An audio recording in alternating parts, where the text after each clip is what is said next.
The word viscid originates from the Latin word viscum or birdlime. Birdlime is nothing but a sticky substance made from sap and is smeared on branches.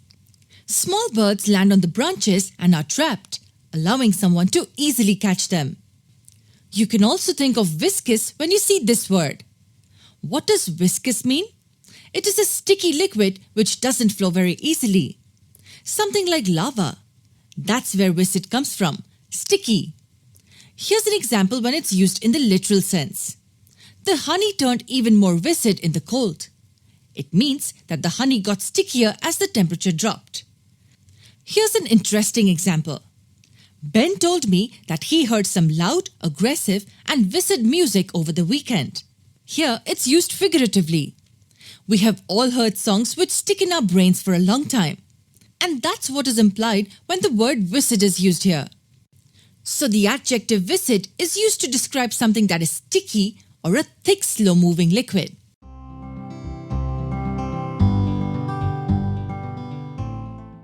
Allay. Allay is commonly used when someone is reassuring you about some concerns you have. They are allaying fears. Your fears are being calmed down. Your fears are being laid to rest.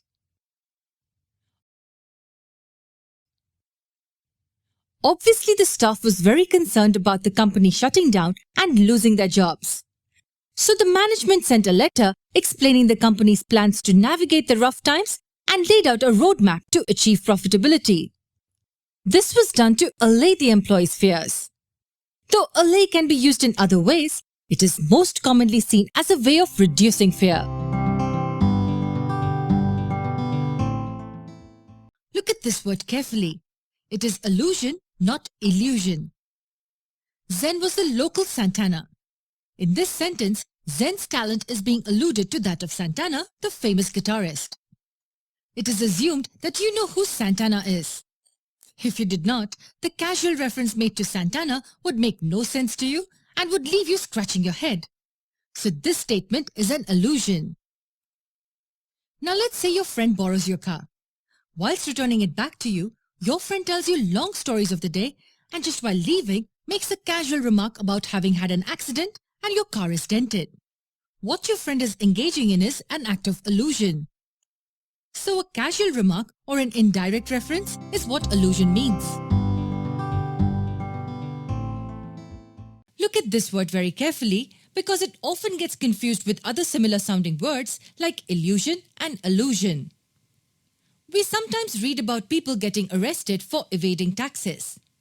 What does evading mean?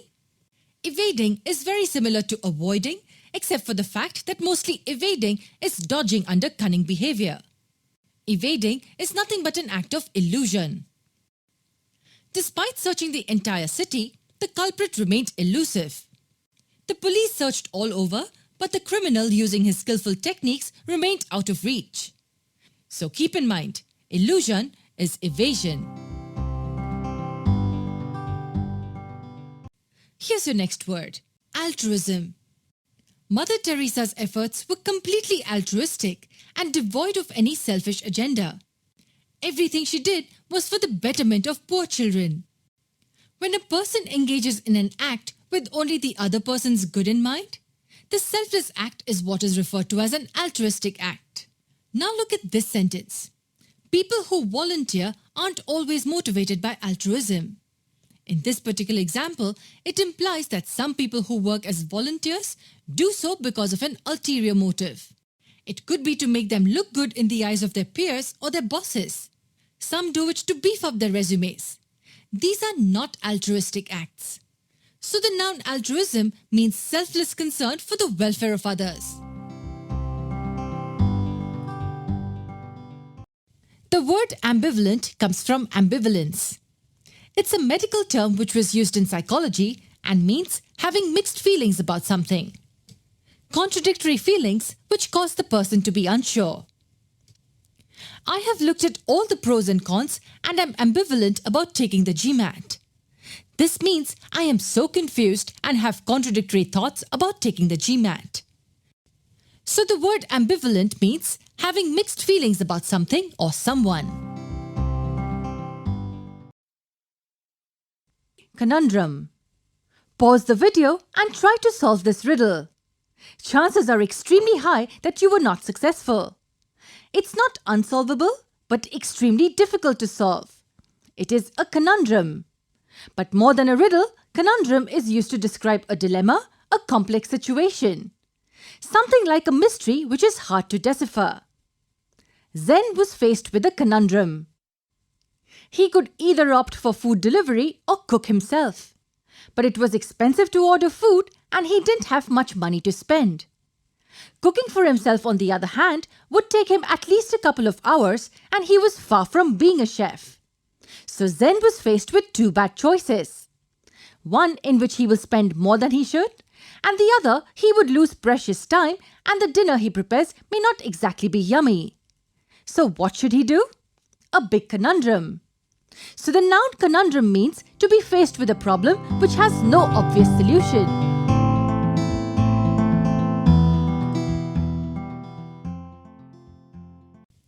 Amenable comes from Latin and it means to lead or to bring. It was used in context of herding sheep and the like. The shepherd coaxes the sheep in a certain direction and they obey. So in the current world, a person who readily agrees to something is referred to as amenable. Look at this sentence. The proposed plan was tedious in nature, but Zen was very amenable to it. You can see the newly proposed plan was easily accepted by Zen despite its difficulties. He was easy to convince. So amenable means willing to agree to something that is asked for. When you see the word amorphous, you can see within it the word morph. What does morph mean? Have you watched the movie called Transformers 4: Age of Extinction? If you have seen it, you would remember how vehicles transform into robots. The vehicles morph into robots. Morph comes from Greek and it means form. In English, morph is used mainly to suggest changing form or to transform. So let's get back to the word amorphous. Amorphous means a lack of form, a lack of shape. Like an amoeba. An object or action which lacks a structure is called amorphous. Raj moved randomly from one chapter to another. His style of studying was very amorphous. So we can see Raj studied without any planned structure. He did not move from one chapter to the next in the laid down sequence. His style was very amorphous. So amorphous is an adjective which means shapeless and without any structure. When you see the word analogous, which word comes to mind? It's analogy. But what is an analogy? An analogy is saying something which is comparable to another thing. It is comparable but nowhere similar. In fact, they are very different. Look at this analogy. He's not a fish, neither is he anywhere near water. What happens to the fish when it's out of water? A fish when it's out of water is very uncomfortable and struggling to get back into water. So by saying that he is like a fish out of water, what is being made very obvious is that he is very uncomfortable and out of place. Analogies are used to emphasize a point by stating a simple yet hard-hitting comparable situation. Analogous is when two comparable situations are looked at. His current situation is analogous to being like a fish out of water.